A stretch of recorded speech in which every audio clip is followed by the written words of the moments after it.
The Age of Enlightenment. Toward the middle of the 18th century, a shift in thinking occurred in the way some Europeans looked at the world. This shift is known as the Enlightenment. Some important Enlightenment figures are Rousseau, Voltaire, and John Locke. It is helpful, I think, to think about the word enlighten, the idea of shedding light on something, illuminating it, making it clear.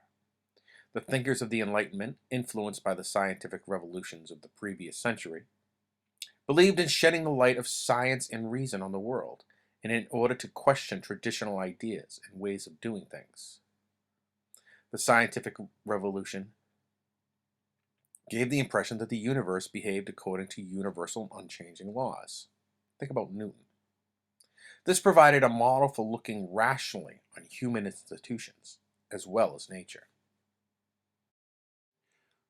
Rousseau, for example, began to question the idea of the divine right of kings. In the social contract, he wrote that the king does not, in fact, receive his power from God, but rather the general will of the people. This, of course, implies that the people can take away that power. The Enlightenment thinkers also discussed other ideas that are the founding principles of any democracy.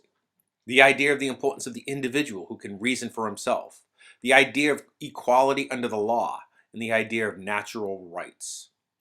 The Enlightenment was a period of profound optimism, a sense that with science and reason, and the consequent shedding of old superstitions, human beings and human society would improve. The next Enlightenment figure we're going to discuss is John Locke. John Locke wrote the famous line that all men are entitled to life, liberty, and property. Sound familiar? Thomas Jefferson borrowed it for our very own Declaration of Independence. Locke's best-known works are An Essay Concerning Human Understanding and Second Treatise of Government. The idea of Locke's is that all laws must come down to protecting life, liberty, or property.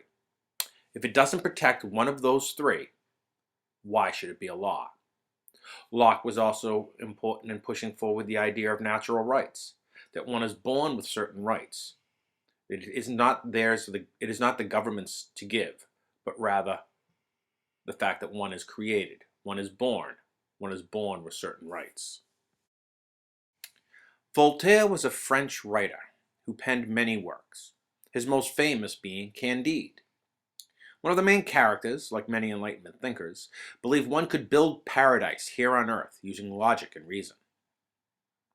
The problem is that man is not necessarily a rational being, but an emotional one. Logic and reason very often get tossed aside because of emotion. You can probably tell already that the Enlightenment was anti-clergy. It was, for the most part, opposed to traditional Catholicism.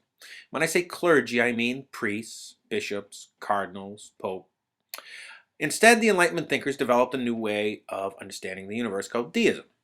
The idea, more or less, is that there is a God, but that this God is not the figure of the Old and New Testaments that Europeans were accustomed to, one in which it is actively involved in human affairs. He was more like a watchmaker who, once he makes the watch and winds it, has nothing more to do with it. The Enlightenment was a period when man began to question the right of kings to rule. They believed government is here for the people and not the other way around. The legacy of the Enlightenment remains with us today. The idea that man is entitled to rights not because they are given, but simply because man exists. In other words, these rights are not given. They exist the moment one is born, and that no government can take away what was not theirs to give. That's all, folks.